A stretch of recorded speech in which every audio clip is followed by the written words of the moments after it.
सभी सखियों, सहेलियों और सखाओं को रेडियो सखी ममता सिंह का नमस्कार। नेहा, आपको भी हमारा नमस्कार और नया साल बहुत बहुत मंगलमय हो। बहुत सारी शुभकामनाएं सभी श्रोताओं को और आपको भी नेहा।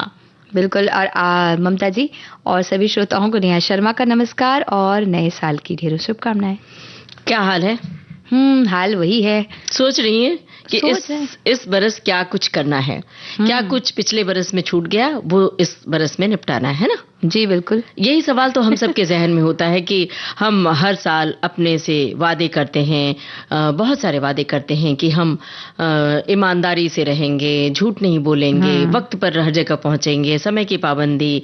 लेकिन क्या कुछ वादे लिखेंगे, पढ़ेंगे, लोगों से रिश्ते निभाएंगे, रिश्तों की टूट फूट की रिपेयरिंग करेंगे और किसी से लड़ाई झगड़ा हो गया होगा तो उससे दोस्ती यारी कर लेंगे। इन सारे वादों में से कितने वादे निभा पाते हैं हम लोग? देखिए, बहुत सारे वादे तो 31 दिसंबर से शुरू होते हैं और 1 जनवरी तक के खत्म होते तक हो जाते हैं पूरे। लेकिन कुछ वादे हैं जिसे हम निभा सकते हैं ना बड़ी आसानी से, जैसे कि ईमानदारी से रहेंगे, किसी से झूठ नहीं बोलेंगे, किसी का दिल नहीं दुखाएंगे, जो रिश्ते टूट गए हैं उनसे जो दूरी बन गई है उनको करीब ला लेंगे और जिन रिश्तों में गांठें बन गए उन्हें खोल देंगे और अनबोलापन है तो उनसे बोलने की आदत डाल लेंगे। बहुत लंबा गैप हो गया, उनसे हम अपनी दोस्ती फिर से कायम कर लेंगे। इस तरह की बातें तो कर सकते हैं। हाँ, ये जरूर है कि हम सोचते हैं कि इस बार हम ये लिख डालेंगे, वो लिख डालेंगे, बहुत सारा पढ़ लेंगे और बहुत घूमने चले जाएंगे, समाज के लिए हम कुछ कर डालेंगे, जिसमें वक्त जाता है। तो ये अगर हम नहीं भी कर पाते हैं, लेकिन जिसमें आपका वक्त नहीं लगता है, सिर्फ मन से आप कर सकते हैं, वो तो कर पाते हैं ना। बिल्कुल। जिन चीजों पर हमारा बस है, जिन चीजों में हमें बदलना है और बहुत ज्यादा नहीं बदलना है, छोटी छोटी कोशिशें हैं, बस छोटे छोटे कदम बढ़ाने। जैसे कि रिश्तों को संभालने की आप बात करिए या फिर किसी से बस बात नहीं कर रहे हैं तो बात करना है तो एक फोन लगाकर आप नए साल की बधाई देकर तुरंत बात कर सकते हैं। सामने वाला भी शायद यही इंतजार कर रहा होगा। तो वो छोटी छोटी जो चीजें हैं वो तो बिल्कुल ही कर सकते हैं। जो बड़े लक्ष्य हैं, बड़े वादे हैं, वो हम कैसे निभा सकते हैं उसके बारे में भी विचार करना चाहिए। कर तो हम सब कुछ सकते हैं, पर हमारे श्रोता क्या सोचते हैं, उनसे भी पूछते हैं कि उन्होंने इस बरस के लिए क्या सोच रखा। डॉक्टर हरिवंश राय बच्चन की एक कविता है जिसकी कुछ पंक्तियां मैं पढ़ रही हूँ। वर्ष नौ, हर्ष नौ, जीवन उत्कर्ष नौ, नौ उमंग, नौ तरंग, जीवन का नौ प्रसंग, नवल चाह, नवल राह, जीवन का नौ प्रवाह, गीत नवल, प्रीत नवल, जीवन की रीति नवल, जीवन की नीति नवल, जीवन की जीत नवल। तो हरिवंश राय बच्चन की इस कविता की डोर पकड़कर चले तो हम उत्साह और उमंग के साथ हर कार्य करेंगे जिसमें हमें सफलता मिलेगी जी। और अब मुद्दे क्या क्या है आज हमारे? भाई, आज का मुद्दा तो यही है कि नववर्ष का स्वागत। जैसे कि आपने पूछा तो किस तरह से आप स्वागत कर रहे हैं नववर्ष का। और धीरे धीरे रे मना, यानी कि कई जो वादे हैं जो हम बिल्कुल बड़े बड़े वादे ले लेते हैं तो उसको किस तरह से निभाया जा सकता है। नए साल के जो रिजोल्यूशन होते हैं हमारे, तो उनपे किस तरह से कायम रहा जा सकता है, ये सबसे बड़ी मुश्किल होती है ना। नेहा, एक चीज और है, धीरे धीरे रे मना, धीरे सब कुछ हो जी। बहुत अधीर हो जाते हैं कुछ लोग। खास तौर से देखा है हमने कि युवा पीढ़ी बहुत जल्दी से उपलब्धि पाना चाहती है, बहुत जल्दी से कुछ कर गुजरना चाहती है। उनके पास वक्त कम होता है, वो लगता है कि कम समय में बहुत कुछ हासिल कर ले। तो ऐसे में सब्र रखना बहुत जरूरी है कि अगर आप सब्र रखकर अपने करियर के लिए, अपने लक्ष्य की ओर मेहनत करते जाएं तो आपको जल्दी ही सफलता मिल जाती है। क्योंकि अधीर होते हैं तो बहुत सारी चीजें छूटती जाती हैं और उनका असर आगे जाकर दिखता है। और आज हम घूमने जाएंगे ताकि जगहें छूटे ना घूमने की, इसलिए हम काजीरंगा राष्ट्रीय उद्यान घूमने के लिए जाएंगे। और मुझे कुछ कहना है, मैं आज हम अपने साथियों से पूछना चाहते हैं कि नया साल वाकई उनके लिए कुछ एक नया साल होता है, नया सब कुछ होता है, या सिर्फ एक तारीख बदल गई जैसा ही वो उसे मानते हैं? बिल्कुल, बहुत सारे लोग ऐसे हैं नेहा अपने देश में जिन्हें नए साल की कोई अहमियत नहीं है। एक पूरा का पूरा तबका है, एक वर्ग है जिसे नए साल से कोई सरोकार नहीं है, बिल्कुल मशीनी तरीके से उठते हैं और अपने काम पे चले जाते हैं। जैसे हम सबके घर में जो सहायिका आती हैं, सहायक आते हैं काम करने के लिए, उनके लिए नया साल क्या मायने रखता है, कोई सेलिब्रेशन नहीं, कोई रेजोल्यूशन नहीं, वैसे ही तटस्थ होकर काम करते जाना है। तो जरा उनके दिल के भीतर घुसपैठ करनी चाहिए कि उनके भीतर भी कोई सपना है, उनके भीतर भी कोई सपना परवान चढ़ता है, मतलब पंख लगाता है, या उनके भीतर सपनों की टूट फूट होती है। अगर हम बात करें तो देखते हैं कि वो सभी चाहते हैं कि उन्होंने उतनी पढ़ाई नहीं की, शिक्षा अर्जित नहीं की, लेकिन उनकी पीढ़ी, उनके बच्चे पढ़े लिखे, शिक्षित हों। तो नए साल पर जब हम सेलिब्रेशन करते हैं तो ये भी देखें कि अगर उन बच्चों को कभी पढ़ाई के फीस के कारण, शुल्क के कारण उन्होंने पढ़ाई छोड़ दी, उनके बच्चों ने छुड़ा दी है, अपने काम पे लगा दिया है, तो उन्हें बताएं कि हम आपकी फीस की व्यवस्था कर सकते हैं अगर आप सक्षम हैं तो। जहां पर बहुत सारी मिठाइयों में, बाजारवाद में, शॉपिंग में खर्च कर देते हैं, उनमें से एक मुश्त रकम आप दे देंगे अपने घर वालों को, सहायिकाओं को, तो उनके बच्चों की फीस मुहैया हो जाएगी। और हम अपने अगर साथियों से, आसपास के लोगों से अगर हम बात करें, पूछें, तो वो भी तैयार हो जाते हैं कई बार इस तरह की मदद में हमारा साथ देने के लिए। तो बस तो एक मुहिम भी चला सकते हैं। और इस समय हम क्या कर सकते हैं बताइए? गीत चला सकते हैं। मुबारक हो नया साल,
भाई 31 दिसंबर की एक तारीख नहीं बल्कि 365 दिनों की यात्रा का अंतिम पड़ाव है, जो हमारी यादों में जीवंत रहेगा। ये मैं नहीं कह रही हूँ, हमारे एक श्रोता ने ये बात लिखी है। वर्ष 2025 ने हमें बहुत कुछ दिया, खुशियां, मुस्कानें, सीख और अनुभव के साथ साथ जीवन के कई आयामों से परिचित कराया। विदा होते हुए इस वर्ष को आभार के साथ ये आशा करते हैं कि इस बीते वर्ष की स्मृतियां बहुत ही मधुर रहेंगी। नया वर्ष नई उम्मीदों, नई संकल्पों, नई ऊर्जा, नए उत्साह, नई मुस्कान और नए उजालों के साथ जहां आने वाले कल की चमक हो, आशा हो, विश्वास हो, खुशियां प्रदान करें। और हमारे एक साथी ने बताया कि वो नए साल में नाना बनने वाले हैं और उसके साथ मजे से समय बिताऊंगा, यही मेरी नए साल की तमन्ना है। वाह भाई, क्या बात है। तो मुबारकबाद हम दे देते हैं। और एक श्रोता ने लिखा है कि 31 तारीख तक सारे संकल्प बनते हैं, 1 तारीख को सोचते हुए बीत जाता है कि कल से शुरू करेंगे और फिर सारे संकल्प नियम साथ तक ताक पर रखे जाते हैं। इसलिए कोई प्लान, कोई संकल्प नहीं, बस वही जो दिनचर्या आपने बना रखी है उस पर कायम रखिए। अपने दिनचर्या में स्वस्थ रहिए, प्रकृति से जुड़े किताबों को अपना साथी बनाइए, लोगों से संवाद बनाए रखें, पर डिजिटल नहीं। अच्छी जिंदगी के लिए मुलाकात में बहुत जरूरी होती है दोस्ती, यारी। सही बात है। और यहाँ पर एक बात इनके साथ मैं और जोड़ना चाहूंगी नेहा, वो ये कि हमने देखा है कि इस साल, बल्कि इस एक साल में नहीं बल्कि 2-3 सालों में लोग बहुत गुस्से वाले हो गए, हाइपर, जल्दी से आक्रामक हो जाना। हमने देखा कि सड़क पर जा रहे होते हैं, कहीं मान लीजिए 2 गाड़ियां आपस में टच भी हो गई एक दूसरे से, या थोड़ा बहुत कोई इधर उधर हुआ, मान लीजिए किसी का ध्यान भटका, तो गाड़ी रोक के लोग बिल्कुल लड़ने, मारने पीटने पर आमादा हो जाते हैं। ये जो हिंसा की प्रवृत्ति आ रही है ना, इस पर रोक लगाना चाहिए। इस नए साल में जो भी हमारे श्रोता सुन रहे हैं, इस पर अंकुश लगाना बहुत जरूरी है, क्योंकि जब आप हिंसा करते हैं, हिंसक होते हैं, मारपीट की नौबत आती है या शब्दों से भी प्रहार करते हैं, चाहे वो घर पे हो, चाहे बाहर हो, चाहे दफ्तर हो, तो वो भी बड़ा आक्रामक हो जाता है। उससे भी आपका बहुत मन खराब होता है। ऐसा नहीं कि लड़ाई झगड़े से सिर्फ एक की हानि होती है, बल्कि 2 लोगों की होती है, पूरे के समूह की हानि होती है। क्योंकि और आसपास आपको पता नहीं कि कौन देख रहा है। मान लीजिए कोई बच्चे भी आपको देख रहे हैं तो उन्हें लगेगा कि इसी तरह से रिएक्ट करना चाहिए। ऐसी स्थिति में किसी न जिसकी गलती हो उसको चिल्लाना चाहिए, या नहीं भी है गलती, बचना है तो भी चिल्लाओ, या लड़ाई मारपीट इस तरह के काम करने चाहिए। या फिर जो हम ये कर सकते हैं, जो क्रोध पे काबू किस तरह से पा सकते हैं, तो जैसे कि ध्यान वगैरह के लिए तो कहा ही जाता है कि ध्यान करना चाहिए, कुछ देर शांति से मन को शांत करें, ये भी कहा जाता है।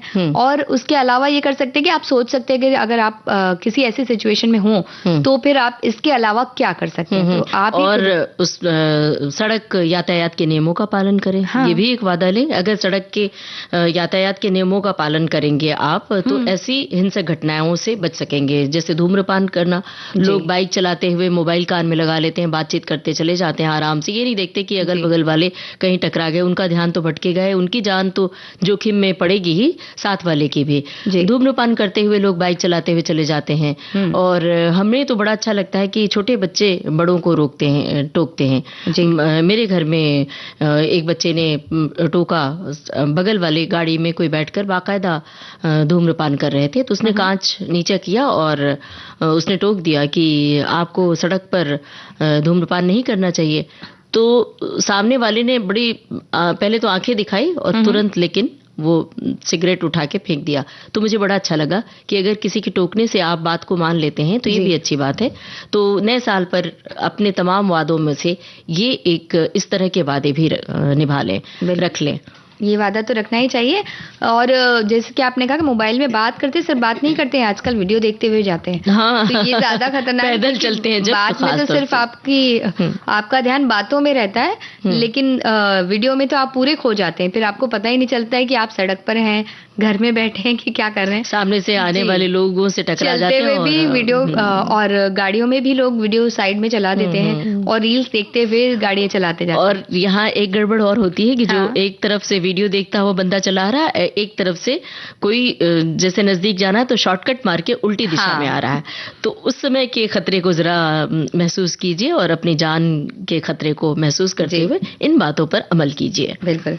और नया साल जब आता है, जैसे कि हमारे साथी ने कहा कि 31 तारीख को करते हैं और 1 तारीख तक सोचते हैं कि इन वादों में से कल करेंगे, इस तरह से हम छोड़ते जाते हैं। या फिर हम कई बार इतना बड़े बड़े हम वादे रख लेते हैं, इतने बड़े बड़े नियम बना लेते हैं कि वो लक्ष्य पूरा करना ही मुश्किल होता है। कहते हैं कि आज से पूरी शक्कर बंद, पूरा खाना बंद, ये नहीं खाएंगे, बस उबली सब्जियां खाएंगे। तो कितने दिन तक रह सकते हैं इस तरह से? नेहा, हमने भी वादा किया है इस साल कि हम अपने श्रोताओं को मेलोडियस सॉन्ग, मीठे मीठे गाने जरूर सुनवाते रहेंगे बातचीत के दौरान।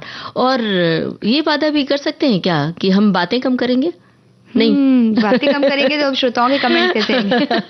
तो ये वादा शामिल कर लेते हैं कि हम मीठे मीठे गाने सुनवाएंगे। तो एक गाना सुन लेते हैं। चलिए।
और ममता जी, जैसे कि आपने कहा ना कि जैसे हम बात कर रहे थे कि रील्स देखते हुए जाते हैं, तो अब आप अगर किसी ऑटो में बैठते हैं तो आप ये देख लीजिए, अगर ऑटो वाले भैया सामने देख के चला रहे तब तो बात ठीक है, लेकिन अगर वो थोड़ा नीचे देख रहे हैं तो आप समझ जाइए कि उन्होंने रील चालू कर रखी है और वो रील्स देखते जा रहे हैं, तो जो पीछे बैठा है वो भी रील्स देखता जा रहा है और सामने बैठा है वो भी रील्स देखता जा रहा है। तो जिस तरह से बिना ड्राइवर वाली जो गाड़ियां आ गई हैं वो हमारी चल ही रही है सड़क पर, भगवान भरोसे। तो आपके लिए भी खतरा है और ऑटो चालक के लिए भी खतरा। और ऑटो वाले की बात की तो वो तो बाकायदा ईयर प्लग लगा के लगातार जोर जोर से बातें करते हुए ऑटो चलाते हैं। आप बोलते रहो कि भाई राइट लेना है, लेफ्ट लेना है, राइट लेना, वो सुनते ही नहीं। तो जब इतनी लंबी बातचीत चल रही तो आप बैठे हैं तो आपको भी टोक देना चाहिए कि भाई हमारी सुरक्षा का ख्याल तो कम से कम रखो। और नेहा, एक हमारी सखी हैं जिन्होंने नए साल पर कुछ लिखा है, मैं पढ़कर सुनाती हूँ। लिखा है इन्होंने कि नया कुछ भी हो, हर नएपन में एक सौंदर्य निहित होता है। नए साल में सिर्फ तारीख ही नहीं बदलती, जीवन से बहुत कुछ बह जाता है। दूसरे शब्दों में कहें तो बहुत कुछ बदल जाता है। यदि नए समय, नए वर्ष का सानिध्य पाना है तो अपने अंदर के स्थापत्य और कला को बखूबी निहारी है। हम सब के जीवन में इतनी तेजी से परिवर्तन हो रहे हैं कि नए दिन या नए वर्ष के लिए कोई गुंजाइश बचती नहीं है। हर दिन कश्मकश से भरा है। हर नई तारीख को, हर गुजरते समय को सृजन माने, नए साल या नई तारीख को अपने चित्त में एक शिल्पी की तरह उतारें। ये जो नया साल आया है आंख खोलती कली की तरह है। खुशियों के लिए इतनी वजह भी अभी बाकी है, काफी है। हम आप सब में सर्वथा नयापन कायम रहे, इसी आस के साथ आज की 2 मीठी उद्घोषिका सहित सभी रेडियो मित्रों को नववर्ष की बहुत सारी शुभकामनाएं। इसमें एक बड़ी अलग सी बात इन्होंने लिखी है, वो है नयापन। बहुत जरूरी है नयापन। जिंदगी में भी नयापन बहुत जरूरी है, रिश्तों में भी नयापन बहुत जरूरी है। और रिश्तों में नयापन से मतलब कि आपकी बातचीत, आपकी ऊष्मा, मतलब आपकी जो ऊष्मा है उसको मेंटेन रखना चाहिए। उसके लिए आप कहीं बाहर घूमने फिरने जा सकते हैं। जब एक रास्ता आती है जिंदगी में तो जाहिर सी बात है कि ऊब होने लगती है। तो एक रास्ता भंग करने के लिए आपको रोजमर्रा की जिंदगी में थोड़े बहुत बदलाव लाना बहुत जरूरी है। बिल्कुल, कुछ नई आदतें हो सकती हैं, कुछ नई चीजें हो सकती, जैसे आपने कहा कुछ नई यात्राएं हो सकती हैं। और उस जगह पे जाकर हम कुछ ना कुछ तो बदलते हैं, प्रकृति का सानिध्य पाते हैं तो भी बहुत ज्यादा बदलते हैं। हमें लगता है कि कितनी विनम्र है प्रकृति, के पास इतना कुछ है लेकिन वो बस देती जाती है। तो इस तरह से कुछ बातें अचानक से छू जाती हैं। मतलब ये तो ऐसा लगता है कि कुछ काव्यात्मक बातें हैं बस कही जाती हैं, लेकिन जब आप बहुत ज्यादा यात्राएं करते हैं, प्रकृति के पास जाते हैं, तो कभी एक पल ऐसा आएगा जब आप बहुत सारी चीजें नहीं देख रहे हैं, फोटोज नहीं खींच रहे हैं और अचानक से आपको प्रकृति से जुड़ाव महसूस होता है। और उस वक्त आपको समझ में आता है कि जो ये लाइन कही जाती है, जो हम बहुत दिनों से पढ़ रहे हैं, उसका वास्तविक अर्थ क्या है। कुदरत के सानिध्य में आप जाते हैं तो बहुत कुछ पाते हैं, बहुत कुछ लेकर आते हैं और देकर भी आना चाहिए। वो है पर्यावरण की सुरक्षा। वहां पर बहुत सारी स्वच्छता, बहुत सारी चीजें वहां पर फेंक करना है, बल्कि वहां पर स्वच्छता करके, साफ सफाई करके है, तो आप कुदरत को दे सकते हैं, क्योंकि कुदरत आपको बहुत कुछ देती है। अब हम देख रहे हैं कि हम अगले मुद्दे पर आने से पहले एक टिप्पणी और पढ़कर सुना दें। एक श्रोता ने लिखा है कि नए साल पर 2026 जरूर आ गया, लेकिन निजी दिनचर्या में कोई खास परिवर्तन नहीं हुआ, क्योंकि विविध भारती हमेशा से मेरे साथ है। 5 बजे जागो सुबह हो गई कार्यक्रम से दिन की शुरुआत हुई। उसके बाद 6:45 संगीत सरिता और डॉक्टर राजन मिश्र, डॉक्टर साजन मिश्र जी का शास्त्रीय गायन, फिर भूले बिसरे गीत, हमें राय प्यार के, त्रिवेणी, भारत की गूंज, आज के फनकार के साथ परवान चढ़ता गया दिन। दोपहर में गीत माला का आनंद लिया और अब सखी सहेली सुन रहे और देर रात तक विविध भारती के कार्यक्रमों का रोज की तरह आनंद लेते रहेंगे नए साल में भी। तो ये तो ऐसा संकल्प, ये संकल्प नहीं तो दिनचर्या, ये एक ऐसी मतलब कुछ एक अच्छी आदतें होती है। उस तरह की एक अच्छी आदत है जिसमें तो परिवर्तन की बात नहीं हो रही है। परिवर्तन की बात ये हो रही है जिसके लिए हमने विषय चुना धीरे धीरे रे मना। तो वो होता है कि हम अपने जीवन में जो बदलाव लाना चाहते हैं,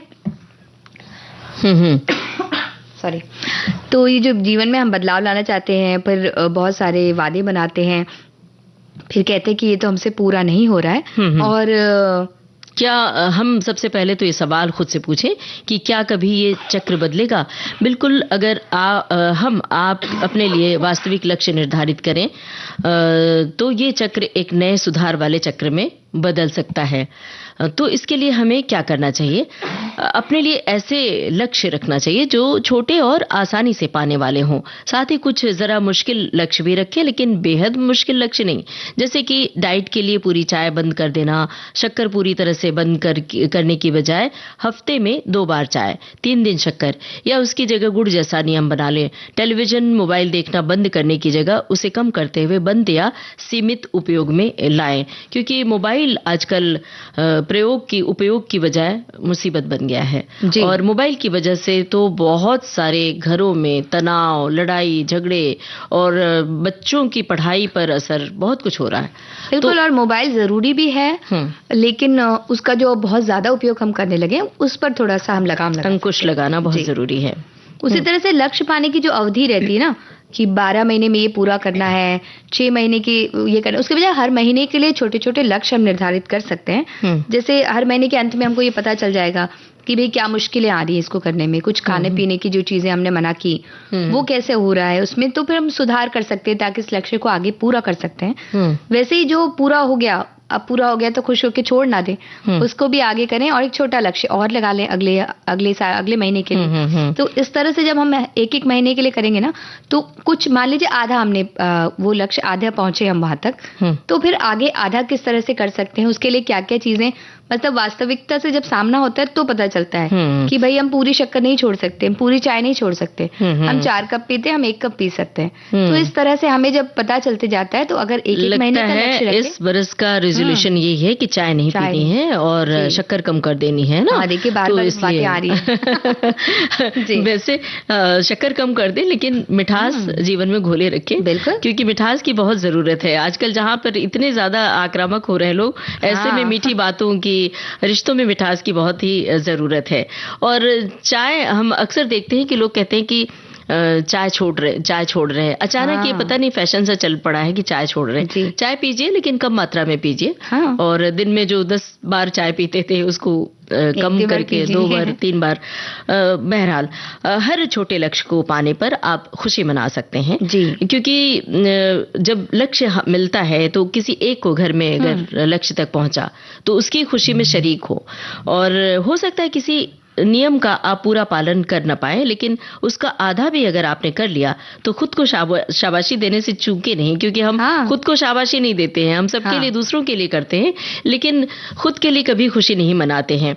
जो पूरा हो पाया उस पर अपना ध्यान ज्यादा लगाएं, जो नहीं हो पाया उसे आगे पूरी करने की कोशिश करें, बल्कि उसके अवसाद में, उसके दुख में डूबे न रहें। बिल्कुल, किसी भी नियम या लक्ष्य को अगर मन की शांति भंग करने के कारण आप बिल्कुल नहीं बनाए, क्योंकि कई बार हम पूरे दिन चिंता में रहते हैं, हमने तो भाई ये छोड़ दिया है, हमें तो भाई ये करना है, तो वो सारे दिन की बातचीत करना वही एक लक्ष्य बन जाता है, वही एक विषय हो जाता है। कोई भी हमसे मिलता है हम यही बताते हैं, कोई भी कुछ कहता है हम फोन करते यही बताते हैं। तो जो भी नियम बनाए उसको दिमाग में चढ़ाए नहीं, बल्कि जीवन में उतारें, क्योंकि तो चिंता गोल भी चिता है। चिंता चिता की ओर ले जाती है। आपको चिंता अगर है, किसी भी बात का तनाव होता है, तो धीरे धीरे आपकी सेहत पर उसका असर पड़ता ही है, और सेहत अगर खराब रहेगी तो आप कुछ नहीं कर पाएंगे। इसलिए सबसे पहले सेहत पर ध्यान फोकस करें। मन ही अगर हमारा खराब रहेगा, हम सोचते रहेंगे, तो वो जो बार बार सोचते हैं ना, उससे लगता है कि कितना मुश्किल काम है। तो जब जो मुश्किल लगे उससे पहला पूरा कर लीजिए। तो आपको जब लग रहा है कि ये नहीं करना है तो उसके बारे में बात मत कीजिए, सोचिए हम तो ये करते आ रहे हैं, तो धीरे धीरे वो चीजें हो जाती हैं। लेकिन अगर दिन भर यही बात करेंगे तो लोग भी कहेंगे कि छोड़ दो ये लक्ष्य, मत करो, क्योंकि वो भी परेशान हो जाएंगे सुनकर। बिल्कुल, इसी तरह से छोटे छोटे लक्ष्य तो रखें, और एक बार जब पूरा हो गया तो हो गया, जारी रखिए, आगे छोटे छोटे लक्ष्य जोड़िए, और इस तरह से आपके जीवन में बदलाव आ जाएंगे। और अब इस समय हम ले रहे हैं एक ब्रेक छोटा सा जी।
अब छोटे से अंतराल के बाद हम फिर हाजिर हैं सखी सहेली की मंच पर, लेकिन एक गाना सुनवाते हैं फिर और अपने मुद्दों पर बात करते हैं।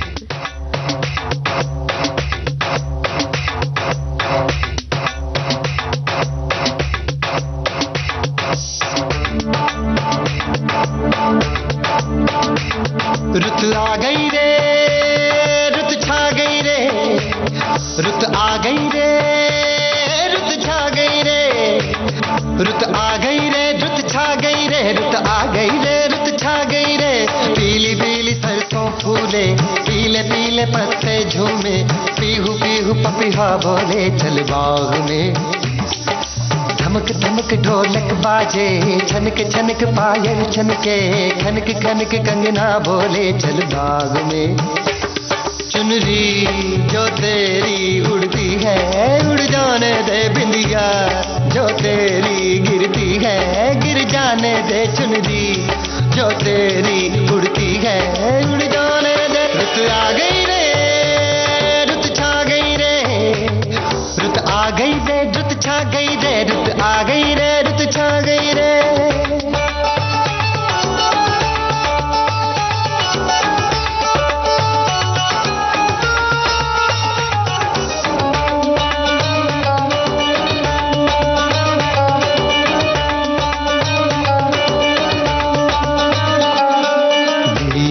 की मौज आई, फूलों की फौज आई, नदिया में जो धूप घुली सोना बहा, अम्बुआ से है लिपटी एक बेल बेले की, तू ही मुझसे है दूर आ पास आ, मुझको तू सांसों से झूले, झूल इन बाहों के झूले, प्यार थोड़ा सा मुझ दे के मेरे जानो दिल तू ले। रुत आ गई रे, रुत छा गई रे, रुत आ गई रे, रुत छा गई रे, रुत आ गई रे, रुत छा गई रे। पीली पीली सरसों फूले, पीले पीले पत्ते झूमे, पीहू पीहू पपिया बोले चल बाग में।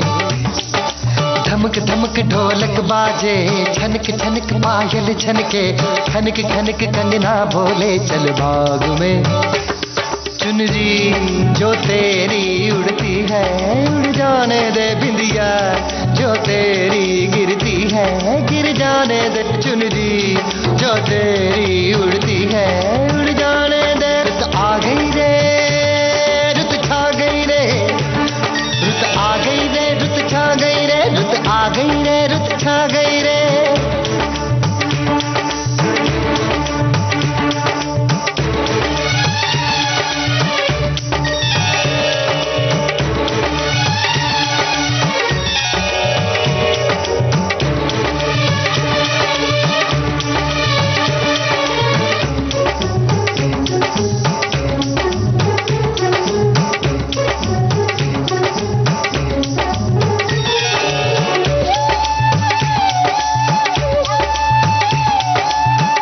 जब यूं सजती है एक धूम मचती है, सारी गलियों में सारे बाजार में, आंचल बसंती है उसमें से छनती है, जो मैंने पूजी है मूरत प्यार में।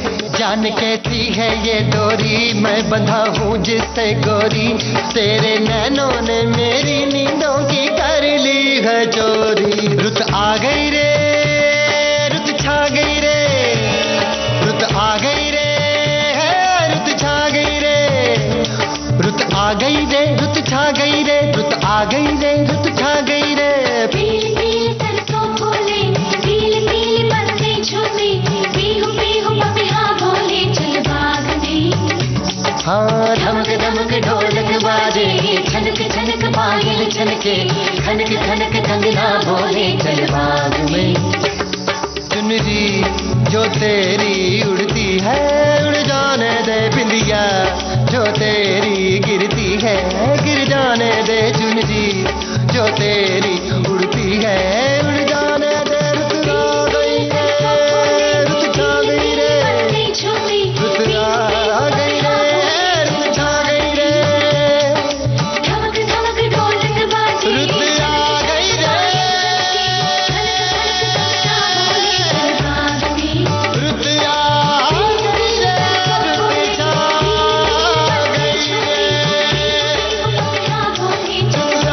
गई रे, रुत छा गई रे।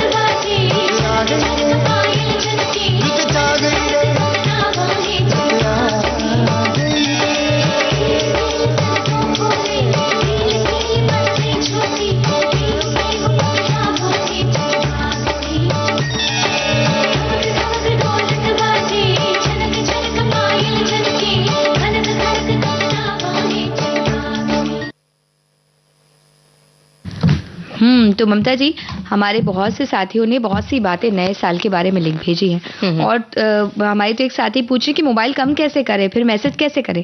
हमने तो कम थोड़ी कहा, हमने तो कहा सीमित कीजिए, धीरे धीरे मैसेज कीजिए, लेकिन ऐसे जो दिन भर रील देखते रहते हैं उसके लिए हमने कहा कि दिन भर ना देखें। एक चीज और है, दिन भर रील देखने की आदत नहीं, दिन भर रील बनाने की भी आदत है। जरा सी कहीं तस्वीरें ले ली, दिन भर उस पे गाने फिट करके रील बनाना और वो रील दूसरों को भेजना।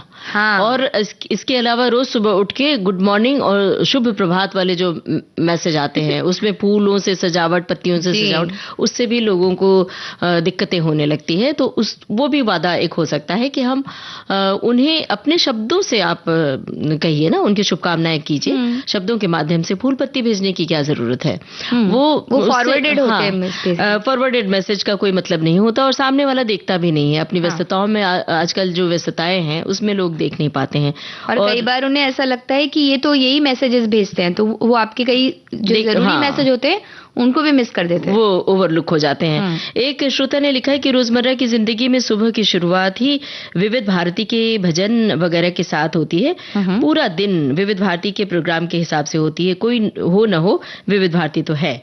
और एक श्रोता ने लिखा है कि नए साल 2026 में मेरी अदरक इलायची वाली चाय की आदत नहीं छूटने वाली है। मुझे अपने जॉब के वर्कलोड में रिलैक्स होने के लिए जरूरी है, क्योंकि मुझे और किसी व्यसन और सुपारी की भी आदत नहीं है। तो साल 2025 की अच्छी आदत विविध भारती मुंबई के फेसबुक पेज पर कमेंट्स लिखने की आदत है, ये नहीं छोड़ूंगा, ये मेरा वादा है। तो इस वादे को आप बाकायदा मेंटेन रखिए। विविध भारती के फेसबुक पेज से आप जुड़े हैं और भी आपके जो दोस्त हैं उन्हें भी जोड़िए। हम आपको एक बार फिर से याद दिला देते हैं, www.facebook.com/vbs टाइप करेंगे तो आप पहुंच जाएंगे विविध भारती के फेसबुक पेज पर। बिल्कुल।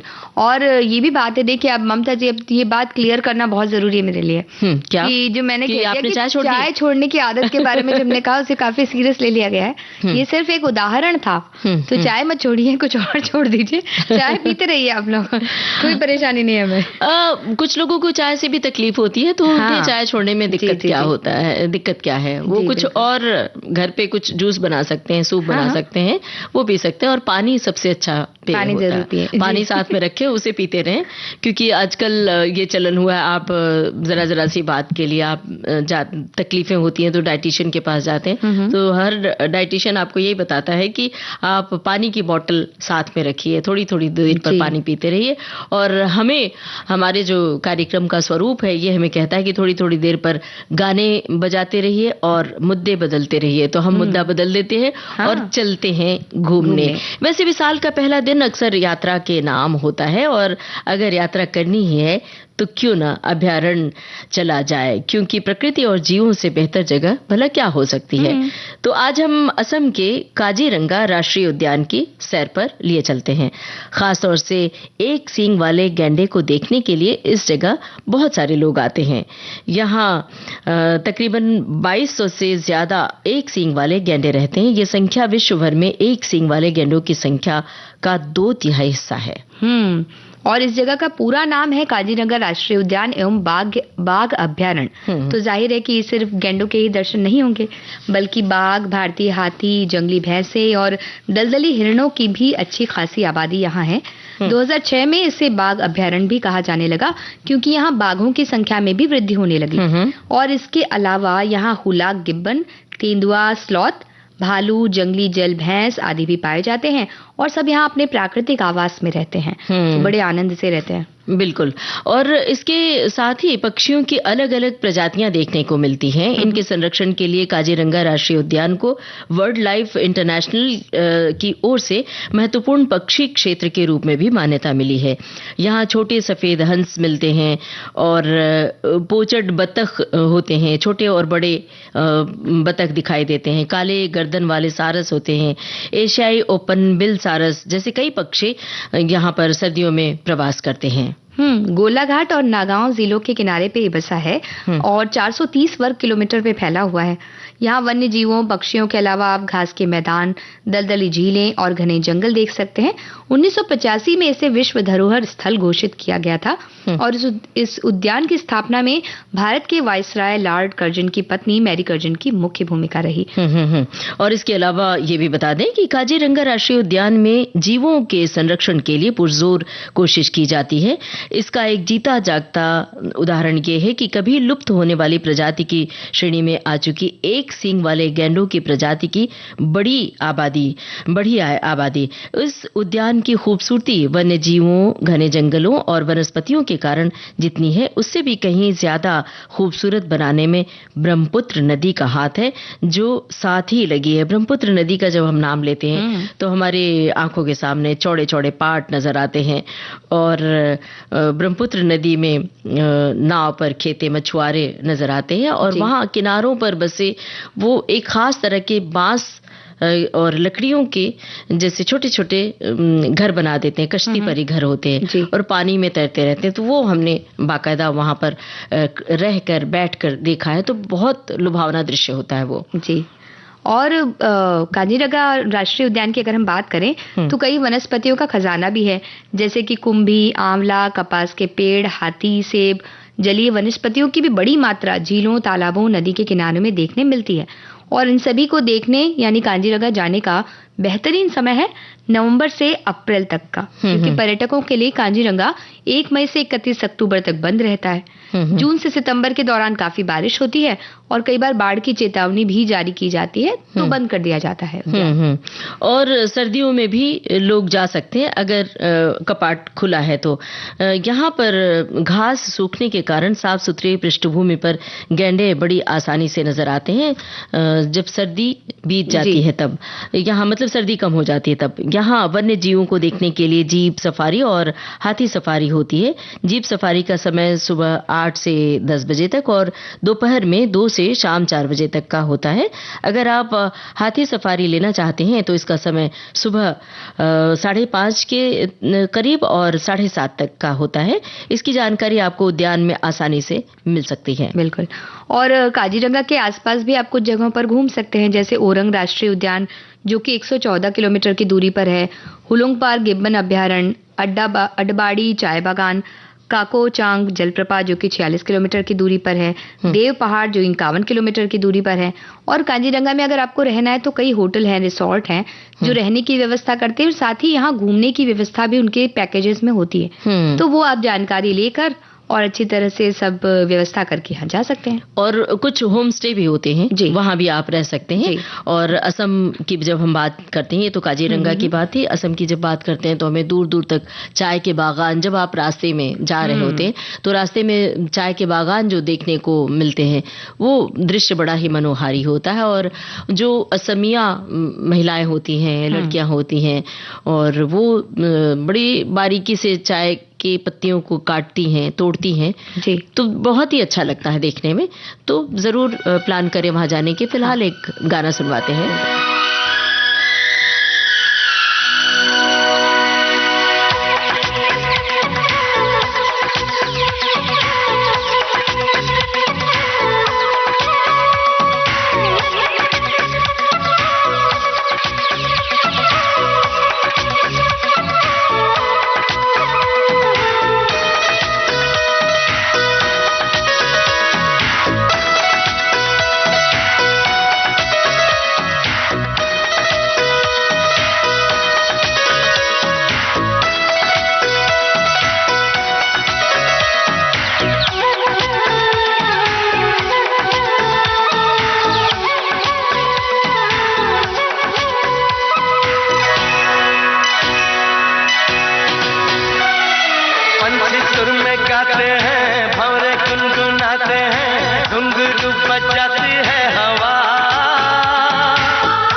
घुंघरू बजाती है हवा,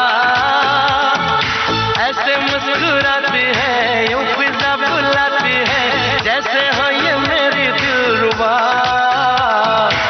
जैसे हो ये मेरी दिलरुबा।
सबके दिल पे छाया है नशा।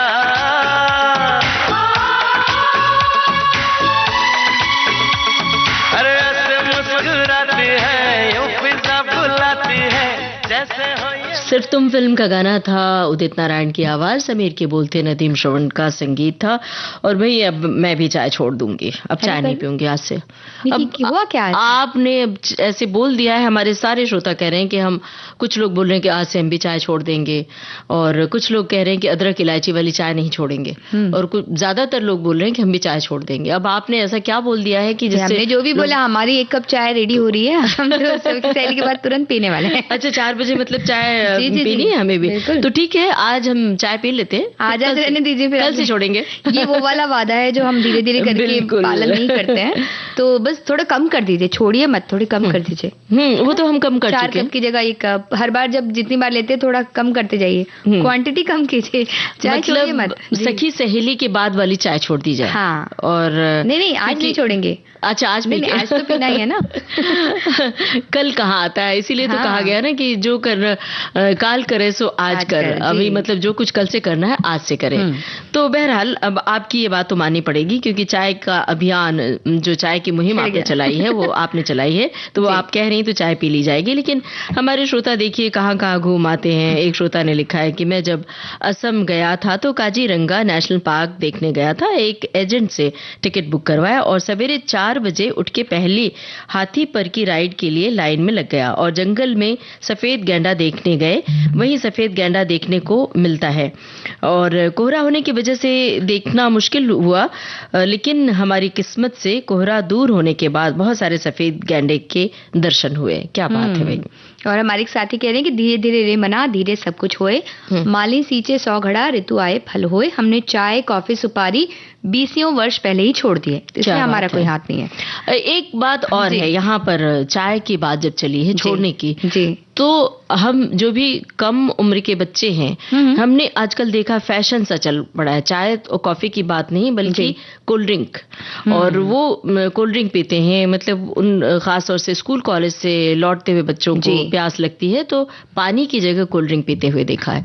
तो ये अगर कोई छुड़ा सके, अपने बच्चों को छोड़ सके तो बहुत अच्छी बात है। छोड़ना मतलब कि उसमें कई ऐसी घटनाएं हमने सुनी है जबकि कोल्ड ड्रिंक पीकर उनकी तबीयत खराब हुई है, क्योंकि बहुत दिन तक वो शीशियों में बंद रहता है, और कब का पैकेजिंग कब की होती है, उसमें किस तरह के केमिकल्स मिलाए जाते हैं, और जो भी है ब्रांडेड चीजें होती हैं, लेकिन कई बार उससे नुकसान होते हैं। तो अगर पीना ही है चाय कॉफी के अलावा तो जूस बनाकर पी सकते हैं। बच्चों को ये सिखाना बहुत जरूरी है, क्योंकि पानी की जगह कोल्ड ड्रिंक पीना ये हमेशा नुकसानदेह होता है। बिल्कुल, कोल्ड ड्रिंक में कार्बाइड भी होता है, कैफीन की भी मात्रा होती है। ये सारी चीजें, मतलब कैफीन की मात्रा कॉफी और चाय से ज्यादा होती है उसमें, तो इसलिए आप कॉफी और चाय पीना फिर भी सेहतमंद हो जाएगा उसकी बजाय। और हमें पता है कि हमारी बहुत सारी सखियां और सखा अपने बच्चों को ये बात आज बताएंगे। बिल्कुल। और हमारे एक साथी कह रहे कि मेरा लक्ष्य तो है कि इस अंग्रेजी वर्ष में केवल मोबाइल पर विविध भारती ही सुनूंगा, और चाय तो मैंने कब की छोड़ दी, 2 साल हो गए हमको चाय छोड़े हुए। और एक श्रोता ने लिखा है कि मेरा लक्ष्य तो ये है कि इस अंग्रेजी वर्ष में केवल विविध भारती सुनूंगा। इन्होंने भी ये लिखी कि मोबाइल पर, मतलब मोबाइल पे मैसेजेस न करके विविध भारती सुनूंगा। और हमारे एक साथी कह रहे हैं कि you have to take care of yourself, यानी अपना ध्यान रखना बहुत जरूरी है, तो ये तो करना ही चाहिए। नए साल का ये लक्ष्य होना ही चाहिए हमारा। एक श्रोता ने लिखा है कि गुस्सा या तीखी नोकझोंक मैंने 2025 में सोचा था कि किसी से भी डिबेट में नहीं उतरना। एक सूत्र अपनाया था जिसका 90% प्लान किया। वो था, अगर सामने वाला कहे कि हाथी उड़ता है तो मेरा जवाब था जी हाँ, बिल्कुल सही कहा आपने। आज ही मेरी बालकनी में आया था, फिर मैंने उसको पानी पिलाया और वो उड़ के चला गया। अब इतना भी हाँ में हाँ नहीं मिलाना चाहिए कि हाथी उड़ जाए और इस तरह की बातें आप करें। लेकिन हाँ, जब कोई सामने बहुत गुस्से में हो, लड़ने पर आमादा हो, तो आपकी चुप्पी, आपकी खामोशी लड़ाई को टाल सकती है। लेकिन इतना भी नहीं कि कोई कहे कि अभी सूरज नहीं चांद है दिन में, तो आप कहते हैं हाँ हाँ चांद है, बिल्कुल सही कहा जो तुमको पसंद वही बात कहेंगे। इतनी भी नहीं। वही हमारे एक साथी कह रहे हैं कि मेरे साथ भी ऐसा होता है, किसी खास चीज को लेकर ओवर एक्साइटेड हो जाता हूँ। ये क्रोध के बारे में बता रहे हैं। और एक और साथी कह रहे हैं कि मैं तो शांति से रहती हूँ, विविध भारती सुनती हूँ, सखियों की बातें सुनकर मजा लेती हूँ, तो इन्हें आनंद आता है, ये गुस्सा नहीं करती है। और एक श्रोता ने लिखा है कि नए साल 2026 का स्वागत, पिछला साल 2025 की विदाई। मैंने अपनी धर्मपत्नी और बेटी बेटों ने शहर में गुरुद्वारे पर जाकर मत्था टेका, और मुझे खुशी है कि बच्चों ने किसी न्यू ईयर पार्टी में जाने की बजाय खुद गुरुद्वारे में नया साल मनाया। और हमारे एक और साथी कह रहे हैं कि कारज धीरे होत है काहे होत अधीर, या यूं कहा जाए धीरे धीरे मना। मतलब हे मन, धैर्य रखो, हर काम अपने सही समय पर होता है और जल्दबाजी नहीं करनी चाहिए। ठीक वैसे ही जैसे माली चाहे कितना भी पानी दे, फल ऋतु आने पर ही होता है, यानी हमें लगातार प्रयास करते रहना चाहिए। तो बहुत सारे श्रोता लिख रहे हैं नए साल के बारे में कि अरे अब तो ये कहीं सालने तो नहीं लगा है साल भर, हर सप्ताह ही बीतते बीतते महीना आ जाता है, और महीना बीतते बीतते वही महीना साल में ढलकर फिर वही तारीख, कभी 28 तो कभी 29 तो कभी 30, 31 का महीना बन जाता है। भाई वर्ष साल हुआ कोई खिलवाड़? जी हाँ, ये उसका खिलवाड़ ही तो है। तभी तो कहा गया है कि कुछ तो अस्पष्ट सी बात लिखी है, लेकिन जहां तक इनका कहना है कि वही बातें होती है, महीने बीत जाते हैं, साल दर साल वही बातें होती है, नया इसमें क्या होता है। बात तो सही है, लेकिन किसी खास दिन को हम याद करके, किसी खास दिन को मनाकर अपने भीतर नई ऊर्जा और नया संचार पैदा करते हैं। जो ऊर्जा का एहसास होता है, जिस ऊर्जा का एहसास आपके भीतर होता है, अगर उस ऊर्जा के सहारे आप आगे चले तो कुछ नया काम कर सकते हैं ना। क्योंकि अगर आपको जिंदगी में नयापन चाहिए तो कुछ नया करना भी पड़ेगा। बिल्कुल, एक बहाना होता है एक तरह से कुछ खुद को बदल लेने का। तो हम ये सोचते हैं कि अब ये सोचे कि हर दिन तो एक जैसा ही है, तो हम वैसे ही बैठे रहेंगे। हमें पता चलता है आज हमारा जन्मदिन है, आज हम मंदिर जाएंगे, आज हम ये करेंगे, दोस्तों से मिलेंगे, इस तरह का एक प्लान बनाया जाता है। उसी तरह से अब नया साल आ रहा है और वो एक दिन बहुत बड़ा हो जाता है। उस एक तारीख में बहुत कुछ बातें, बहुत सारी घटनाएं, बहुत सारी बातें दर्ज हो जाती हैं। लोगों की शुभकामनाएं, लोगों के फोन कॉल्स, आपका लोगों का मिला हुआ प्यार, वो आपके कई दिनों के लिए प्यार मोहब्बत से जीने के लिए प्रेरणा होती है। बिल्कुल, उसी तरह से हम नए साल के लिए भी बहुत सी योजनाएं जो बनाते हैं कि नया साल है, कुछ नया करेंगे, तो ऐसा कुछ करना चाहिए। हमारे एक साथी कह रहे हैं जैसे नए कपड़े पहनने का उत्साह होता है, वैसे ही नए साल के आने का उत्साह होता है। कपड़ों को खूब सहेज कर रखेंगे यही सोचते हैं, फिर धीरे धीरे ध्यान देना भूल जाते हैं। वैसे ही नए साल में हम अनेक तरह के संकल्प लेते हैं, लेकिन धीरे धीरे भूल जाते हैं। फिर से कुछ दिनों बाद हिंदू महीने में नया साल आएगा, फिर से संकल्प दोहराते हैं और आगे बढ़ते जाते हैं। और बस नए साल पर बातें करते हुए अब यही बात को अपने समेटते हुए यही कहना चाहते हैं कि नया साल सबके लिए शुभ हो। खास तौर से आप सभी सेहतमंद रहें और खुशहाल रहें, उत्साह और उमंग से कुछ नया कार्य करें। और अब प्रोग्राम का आखिरी गाना सुनते हैं ये।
क्या सोच रही नेहा?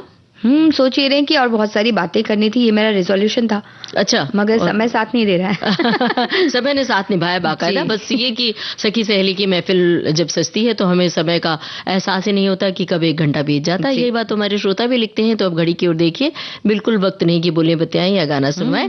लेते हैं सखियों और सखाओं से इजाजत। आप सभी को ममता सिंह और नेहा शर्मा का नमस्कार।